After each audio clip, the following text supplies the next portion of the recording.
So Amazon Prime Day happened a couple days ago or so, and I managed to get myself uh, Sonic Frontiers as part of the deal.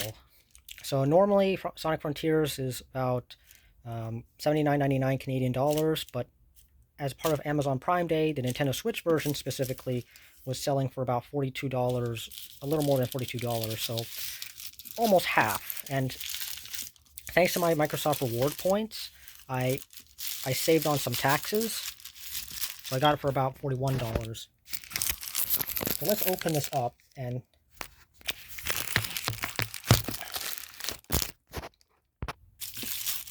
okay, let's. All right, and here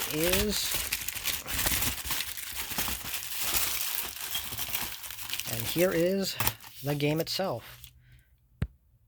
So yeah, you can see we can see Sonic here riding on one of the grind rails um, on the Starfall Island, as it's called. And on the back, we can see um, experience Sonic like never before. Uh, a whole bunch of other advertising text here. It's also in French because, of course, you know, I think yeah, it's also in French and I think Spanish as well. So it is obviously a one-player game. There's no co-op to speak of or any multiplayer modes. So you can play it on the TV, in docked mode, in tabletop mode, and handheld mode. And of course, you can also use the Nintendo Switch Pro controller. Um, yes, it also highlights if you don't have enough system storage in the console, please use a compatible micro SD card. Yes, I will definitely be needing that micro SD card because this game got a patch last month. Um, it came with the second DLC, the new DLC, the second update containing um, like uh, containing some Sonic just in celebration of Sonic's birthday. So we got some. So I think we have some birthday themed stuff in the game, as well as the addition of new features like the spin dash, which is really neat. And later down in the year, we're going to be getting a third DLC pack, which will allow us to play as uh, want to play as Sonic's friends, which is neat. Oh yeah, worth mentioning the pose that Sonic strikes here is the exact same pose that he had in one of the storybook games. I believe it was actually Sonic and the Black Knight.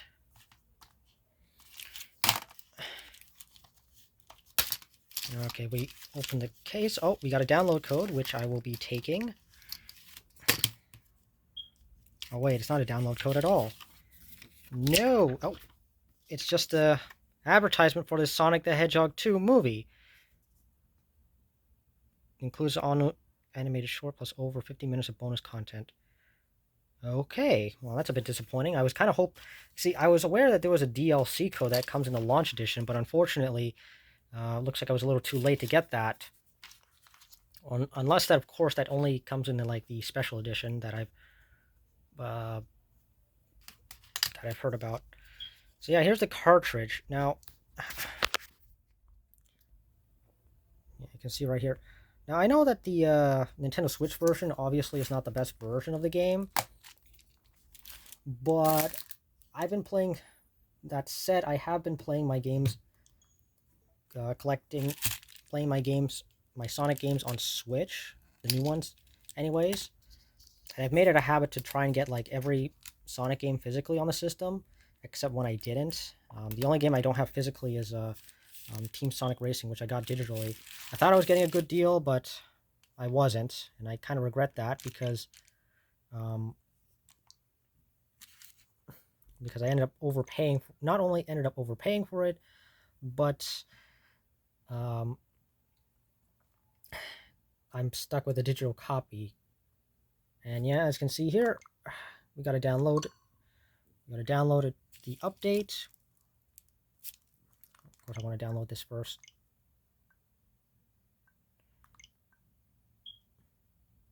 Okay, so yeah, Sonic Frontiers on Switch. Obviously, it is I mean, if you want to be technical, if you want to be really harsh here, yeah, it is the worst version of the game to get, just because, you know, just because it it looks the worst, it runs the worst, and you could argue that the game being on Switch actually compromised the overall vision, because the draw distance is pretty much the same across all the systems. I don't know if they've updated it or not, but one of the biggest sticking points prior to launch was the draw distance, and yeah, it doesn't look like it's been really all that fixed. Now, as you can see here, I actually tried out the demo, which only gets you like 15 minutes and gives you like 15 minutes to play, and I quite enjoyed it for what it was, although definitely had to get used to using the shoulder button for boosting, and the boost itself feels a bit nerfed. I've also found that quick stepping isn't quite as good as like the previous games. Again, back in Sonic Unleashed, like this thing was instant, but here uh, it's a bit, it isn't quite as responsive, I for lack of a better word. But anyways, I am looking forward to actually waiting for this up to play this as soon as this update finishes.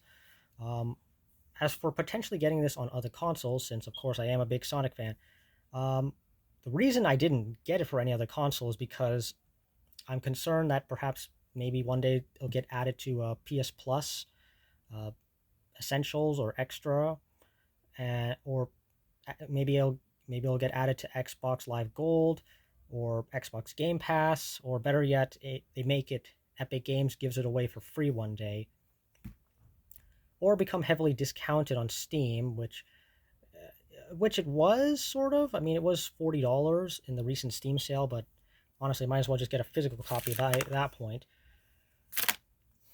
Um, there's also Humble Bundle as well. They've had a couple or so Sonic themed bundles, of which I took advantage of, and got a whole bunch of Sonic games on the cheap, which was awesome. But yeah, if you are planning on picking this up, just keep in mind that you do get a free upgrade. So if you're playing on PlayStation, just get the PS4 version, since since it also entitles you to the PS5 copy for free. Yes, obviously you're gonna have to download the PS5 version, because which does suck. But I mean, in this day and age, you're already stuck downloading games anyways. So go ahead, get the PS4 version, since that one gets you the better deal. Same with Xbox as well. You get the free upgrade on Xbox Series X. Now the upgrades themselves are minimal, but they still mean something. Well, anyways, guys, that does it for this video. As always, like, comment, and subscribe, and I will see you next time.